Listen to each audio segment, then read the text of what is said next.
Hello दोस्तों, नमस्कार। मैं डॉक्टर गोविंद सांगवा। कैसे आप सब लोग?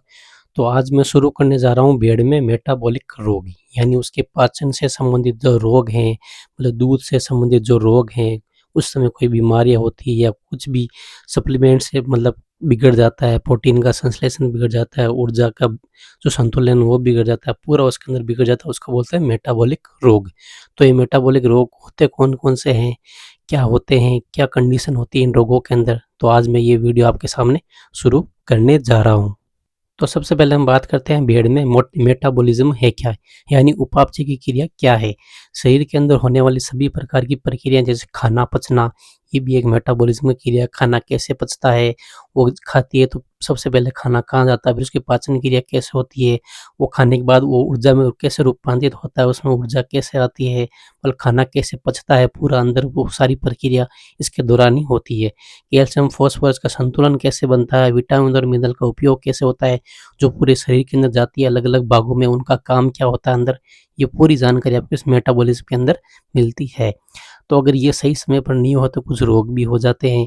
तो आज मैं इसी वीडियो में आपको पूरे रोगों के बारे में बताऊँगा, कौन-कौन से रोग होते हैं, फिर एक-एक करके उस वीडियो के बारे में जानेंगे और हर दिन मैं आपके लिए मतलब 1-2 दिन छोड़ के एक वीडियो मतलब एक रोग के बारे में आपको पूरी जानकारी दूँगा। तो भेड़ में मेटाबॉलिक रोगों के बारे में। तो उससे पहले आपको ये भी जानना ज़रूरी है कि भेड़ में मेटाबॉलिक जो रोग होते हैं वो होते क्यों हैं?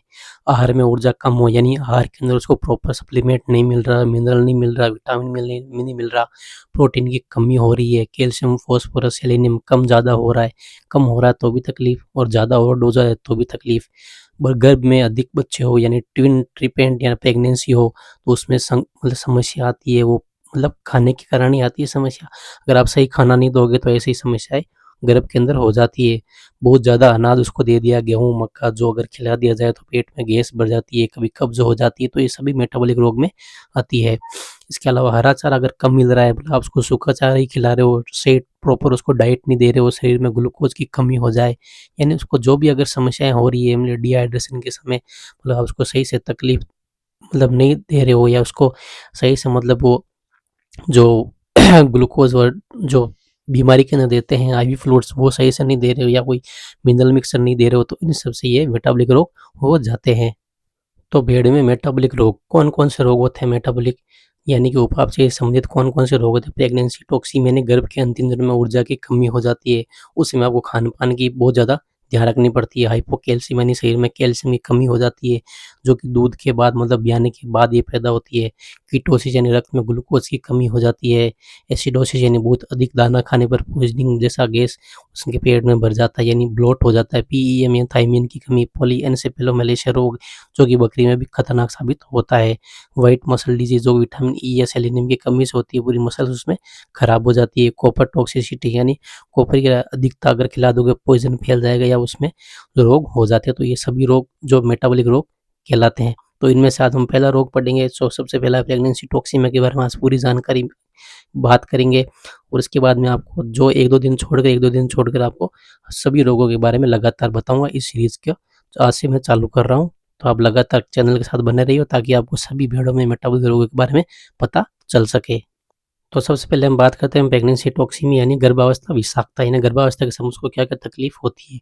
तो प्रेगनेंसी टॉक्सिमिया एक मेटाबॉलिक रोग है जो गर्भावस्था के आखिरी 6 या 4 या 6 हफ्तों में होता है, यानी आखिरी के जो 2 या 3 महीने होते हैं उनमें ये रोग हो जाता है। इसमें शरीर में ऊर्जा यानी ग्लूकोज़ की कमी बहुत ज़्यादा हो जाती है, सही से उसको प्रॉपर डाइट नहीं मिल पाती है, इसलिए ग्लूकोज़ में मतलब उसके शरीर के अंदर ऊर्जा की कमी रह जाती है। तो इसे ट्विन लैम्प डिजीज़ भी कहते हैं, क्योंकि ज़्यादातर केस जुड़वा 3 बच्चे वाली भेड़ों में होता है। मतलब लगातार अगर 3 बच्चे को जुड़वा दे रही है तो उसमें प्रेगनेंसी में दिक्कत हो सकती है। कभी-कभी ऐसा मामला हो जाता है कि सर्जरी भी करनी पड़ सकती है, मतलब गंभीर हालत के अंदर। तो ये रोग बहुत ही खतरनाक होता है, इसलिए आपको सही समय पर सही जानकारी मैं दे रहा हूँ और आपको भेड़ का ध्यान भी रखना है। गर्भावस्था के लास्ट 3 महीने में या 2 महीनों में बहुत ज़्यादा आपको ध्यान रखना पड़ता है, नहीं तो ये रोग हो जाता है और भेड़ की मौत भी हो जाती है। अब बात करते हैं ये रोग किन भेड़ों में ज़्यादा होता है, यानी कौन-कौन सी भेड़ों में ज़्यादा होता है। जुड़वा या 3 बच्चे वाली भेड़ जैसे बड़े बच्चे होने लगते हैं, पेट में जगह कम रहती है, खाना कम होता है और ऊर्जा उसमें घटती रहती है। यानी एक साथ अगर ट्विन्स अगर 3 बच्चे पैदा करी तो मतलब पेट में अगर जगह भी तो होनी चाहिए, तो अगर वो उसको आप सही नहीं खिलाओगे तो ये जगह अपने आप कम होती रहेगी और उसको जो बच्चा देगी तो उसमें तकलीफ पैदा होगी। मोटी भेड़ अत्यधिक वसा होने के कारण मतलब ग्लूकोज मेटाबॉलिज्म का खराब हो जाता है। यानी वसा अगर ज़्यादा हो गई, चर्बी अगर ज़्यादा हो गई, वसा मतलब फैट अगर ज़्यादा हो गया तो ये समस्या आ सकती है। कमज़ोर और कुपोषित भेड़, ऊर्जा स्टोर ही नहीं होती, मतलब एकदम थकी हुई भेड़ होती है, मतलब उसको कुछ मतलब विकसित ही नहीं हो पा रही, तो जो उसको जोर लगाएगी गर्भावस्था के दौरान तो भी ये सही नहीं होगा। ये भी एक कारण है अचानक चारा या अनाज कम खिलाना। इसलिए मैं कहता हूँ भेड़ को प्रॉपर ज़्यादा वेट भी नहीं रखना है, कम वेट भी नहीं रखनी है, बराबर उसको वेट रखना है ताकि ये सही समय पर जो अधिक विकास उसका हो सके और गर्भावस्था के दौरान ऐसी समस्या उसमें नहीं आए। अब बात करते हैं रोग होता कैसे है, इसका कारण क्या है। गर्भ के अंतिम दिनों में बच्चों का विकास बहुत तेज होता है। इस समय भेड़ को ऊर्जा मतलब ज़्यादा ऊर्जा चाहिए होती है लेकिन उसको मिल नहीं पाती है, तो इस कारण ये रोग हो जाते हैं। ये मतलब गर्भ के अंतिम दिनों में ये रोग ज़्यादा फैलता है। शरीर वसा तोड़कर ऊर्जा बनाता है, तो वसा तोड़कर ऊर्जा बनाएगा तो उसमें ऐसी कमजोरी आ जाएगी। इससे कीटोन बॉडीज, एजीटोन, एसिटोकल एसिटिक एसिड बढ़ जाता है, तो उसमें जहर भी फैलना चालू हो जाता है। कीटोसिस यानी लीवर पर उसका भार ज़्यादा पड़ जाता है, दिमाग पर असर पड़ता है, वो पागल होने लग जाती है, उसको कुछ मतलब एकदम शरीर पर पूरी सुस्ती छा जाती है, मतलब उसको कुछ काम करना या खाना पीना सब कुछ वो छोड़ देती है। भेड़ खड़ी भी नहीं हो पाती, इतनी हालत उसकी खराब हो जाती है। फिर उसको धीरे-धीरे वो कोमा में चली जाती है, बेहोशी की हालत में चली जाती है और लास्ट अंतिम दिनों में ये इसकी मौत भी हो जाती है, जो कि बहुत ही खतरनाक जो ये मृत्यु उसकी होती है। तो इस बात का आपको ध्यान रखना है, प्रेगनेंसी के अंतिम दिनों में भेड़ का अच्छी तरह से आपको खान-पान उसका पूरा ध्यान रखना है। तो अब बात करते हैं इसके मुख्य लक्षणों की। तो शुरुआती लक्षण हमको क्या देखने को मिलेंगे? कम खाना खाने लगेगी, उसकी भूख बिल्कुल ही बंद हो जाएगी, उसको इच्छा ही नहीं करेगी क्योंकि वातावरण के अनुसार उसका शरीर पूरा खराब होने लग जाएगा, अकेली खड़ी रहनी पसंद करेगी, भीड़-भाड़ इलाके में नहीं जाएगी, एकदम सुस्त और कमज़ोर होती चली जाएगी और चलने में उसको कमज़ोरी होगी, यानी उसको पैरों में जो पूरी लड़खड़ाएगी और जो कैल्शियम की कमी है पूरे शरीर में हो जाएगी, यानी मिनरल मिक्सचर की कमी पूरे शरीर के अंदर हो जाएगी और आँखों को भी वो सुस्त दिखना उसका चालू हो जाएगा, क्योंकि आँखों में सुस्ती आएगी तो धीरे-धीरे वो मतलब बेहोशी की हालत में चली जाएगी और फिर ये लक्षण बढ़ते चले जाएँगे। तो जैसे-जैसे लक्षण बढ़ेंगे तो वैसे-वैसे ये खतरनाक होता जाएगा, तो उसके बाद बार-बार बैठना-उठना चालू हो जाएगा, क्योंकि उसके अंदर बहुत ही खतरनाक वाला दर्द होना चालू हो जाएगा।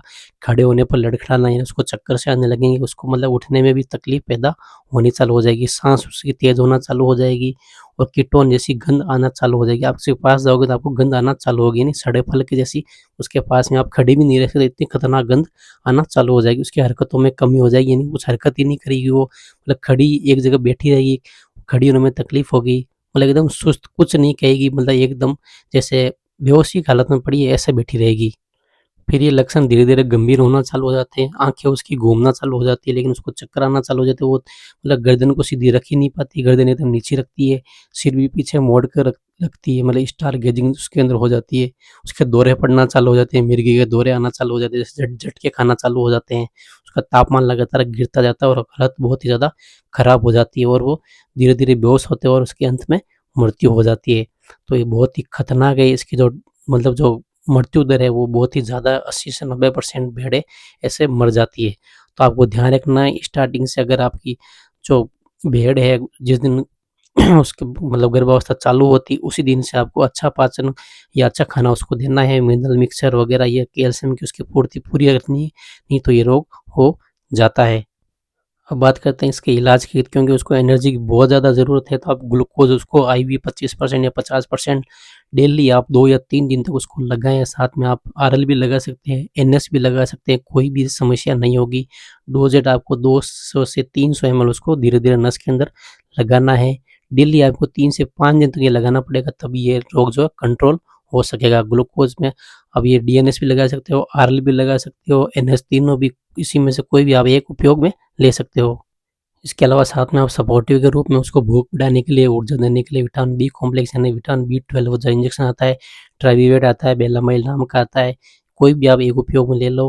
उसको डोजेट आपको 5 से 10 एमएल रखनी है। आप सीधा आईवी में सीधा लगा सकते हो, फिर आप आईएम भी लगा सकते हो, ताकि उसको जल्दी से एनर्जी मिल सके और जल्दी उसको सपोर्टिव केयर के रूप में काम करे और आपकी भेड़ जल्दी से सही हो जाए। तो लगातार 3 से 5 दिन तक इसका भी आपको उपयोग करना है।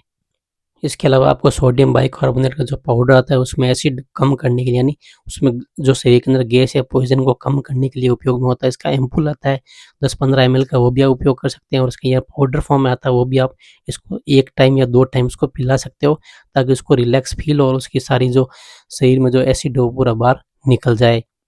फिर तीसरा इंजेक्शन है डेक्सामेथासोन इंजेक्शन, जो कि स्टेरॉइड है, जो बहुत ही खतरनाक भी साबित हो सकता है। हमेशा आप डॉक्टर की सलाह के द्वारा इसका उपयोग लें। इसकी डोज आपको 2 से 5 ml या फिर 3 ml तक उपयोग में आई में रूट से लेना है, क्योंकि ये क्या होता है, भ्रूण की ग्रोथ को नियंत्रण करने कर ऊर्जा बचाने में उसकी मदद करता है। नहीं उससे ग्रोथ ज़्यादा नहीं बढ़ जाए और जो मतलब ज़्यादा बड़ा नहीं हो जाए उसका भ्रूण, और ये तकलीफ पैदा ना हो और एक शौक में ना चले जाए, इसके लिए डेक्सा का उपयोग करते हैं। तो आपातकालीन स्थिति में ये बहुत ही शानदार इंजेक्शन है, तो हमेशा डॉक्टर की सलाह के द्वारा इस इंजेक्शन का उपयोग लेवें, इस बात का हमेशा ध्यान रखें। फिर आपको कुछ बचाव अगर करना है, ये स्थिति नहीं हो, तो गर्भ के अंतिम 6 हफ्तों में ऊर्जा वाला आहार ज़रूर दें, ताकि उसको पूरा पोषण मिल सके और वो सही स्वस्थ रह सके। ट्विन और ट्रिपलेट प्रेग्नेंट भेड़ को अलग आहार देवें, यानी उसकी डाइट का भी पूरा आप ध्यान रखें। वो आप डॉक्टर की सलाह के द्वारा उसका आहार देख सकते हैं। मोटी भेड़ का वजन पहले से कंट्रोल में रखें, ताकि ज़्यादा मोटा ना हो भेड़ और उसमें ये तकलीफ पैदा ना हो। और मिनरल मिक्सर और बी कॉम्प्लेक्स सप्लीमेंट आपको हमेशा उसको कैल्शियम के देने ही देने हैं। इसके अलावा आपको एक बात का और ध्यान रखना है, भेड़ में अगर कोई भी बीमारी का इलाज कर रहे हो या फिर कोई इंजेक्शन का उपयोग कर रहे हो, तो पहले आप पशु चिकित्सक की सलाह ज़रूर ले लें। बिना सलाह के ना दवाई दें, ना कुछ इंजेक्शन का उपयोग करें। इस बात का ध्यान रखें, क्योंकि पशु की जान भी जा सकती है। तो दोस्तों, ये था, हमने बात की आज भेड़ में मेटाबॉलिक रोग कौन-कौन से होते हैं, उनके बारे में आपको पूरी जानकारी दी। और आज मैंने आपको पहला रोग बताया है जो प्रेग्नेंसी टॉक्सिमिया, उसके बारे में। और ऐसे ही मैं पूरे रोग आपको हर वीडियो में बताते रहूँगा। तो हमारे चैनल के साथ जुड़ जाइए। आपको सारे मेटाबॉलिक रोगों के बारे में अगर जानकारी चाहिए, तो आप हमको मतलब हमारे साथ जुड़े रहिए। और अगर आप कोई भी इलाज के बारे में, कोई इंजेक्शन के बारे में पूछना चाहते हो, तो आप कमेंट करके ज़रूर बता सकते हैं। उसके ऊपर मैं आपका वीडियो ज़रूर बनाऊँगा। तो हमारे चैनल को लाइक कीजिए, शेयर कीजिए और ज़्यादा से ज़्यादा सब्सक्राइबर भी बढ़वाइए। तो मिलते हैं नेक्स्ट वीडियो में अगली किसी बीमारी के साथ। तो बने रहिए हमारे चैनल के साथ। थैंक यू, धन्यवाद, टाटा, बाय बाय।